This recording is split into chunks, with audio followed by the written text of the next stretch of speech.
All right, guys, today's technique tip, we're gonna be covering the strict press and the push press. Now, we're gonna do this demonstration with dumbbells only. All right, guys, so for starting the press or the push press, all weight is going to be centered on the shoulders. Now, for the dumbbells, they're gonna be right about shoulder height. He doesn't have them forward off of his body because that's gonna make a lot of stress and strain on the arms, shoulders, and chest when he doesn't wanna do that, okay? If we were doing a movement and trying to make it harder, the easiest way to do that is bring the movement or the weight off of the body or off the center of, because it now challenges the midline a little bit more. But for this, we're just gonna have him set up with the dumbbells right on his shoulders, close as he can with his elbows so he's nice and tight. From there, we have two ways of setting up the press. We have a open-close position is what I call it, or what this would be leading to is a push press. And then we also have elbows out. So he would open his elbows to be more like a bar position. Now, as I said, the press and the push press are not much different between the kettlebell, the dumbbell, and the barbell. But one difference is with the barbell, he's gonna have to be in this position a little bit more. Now with the barbell, it's gonna weight just slightly different in the bottom position, but otherwise, you guys will have the elbows out a little bit wider.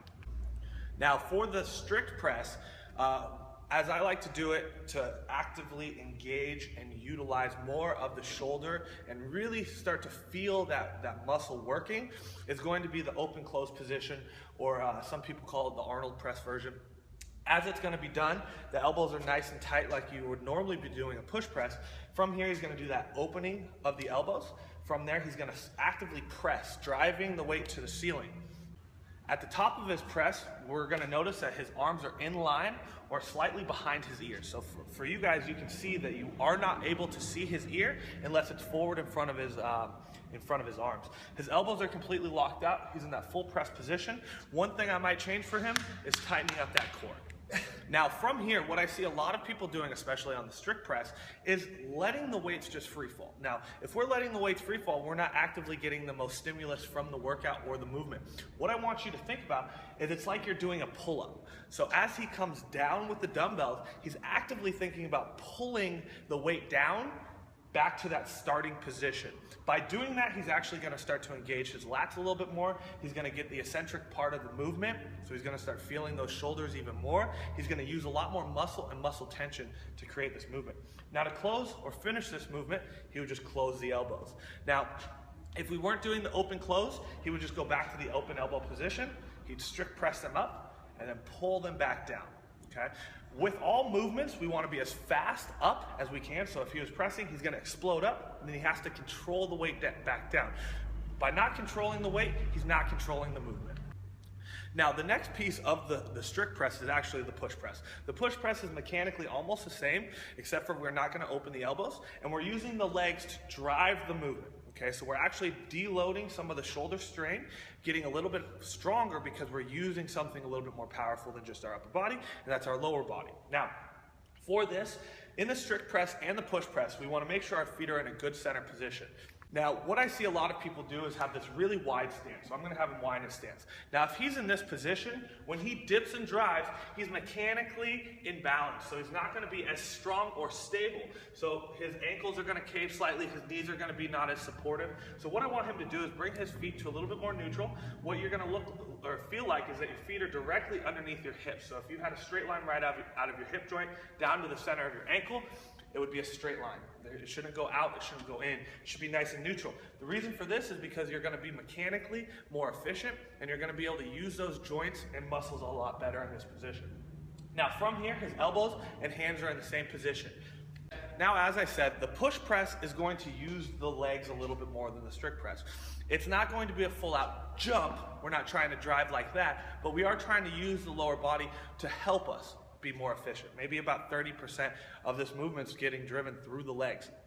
For this, when he does his dip, is the initial part of the push press, he's gonna dip just slightly. When I say slightly, we're looking at maybe 2 inches or less.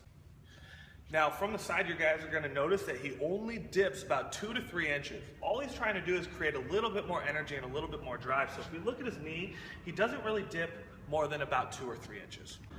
Now, taking it to the next step, he's got the dip, and now he's going to drive.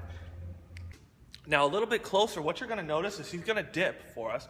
And what's gonna happen is when he drives out of that bottom position, when he's got the proper setup with his dumbbell, the shoulders are going to get lifted or pushed, okay? Because when he dips, he's creating energy from his knee to his hip to his shoulder.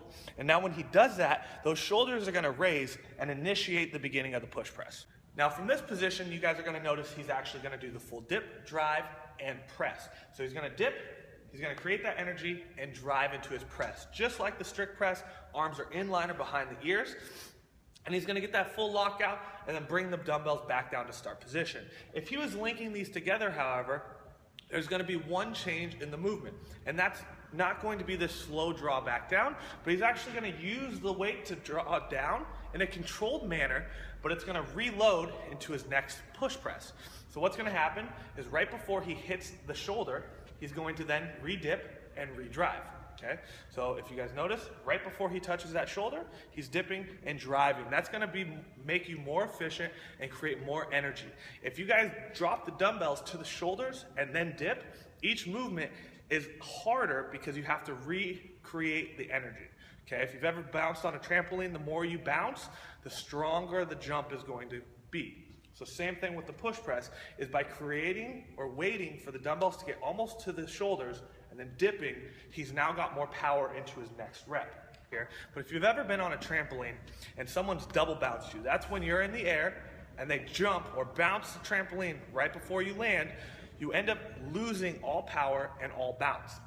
There's one mechanical fault that I do see with the push press, and that's when someone double bounces themselves. What I mean by that is he's gonna do his normal push press up, but instead of the correct position where the dumbbells are almost at his shoulders and then he dips and drives into his next rep, he's gonna start dipping as the dumbbells are coming down.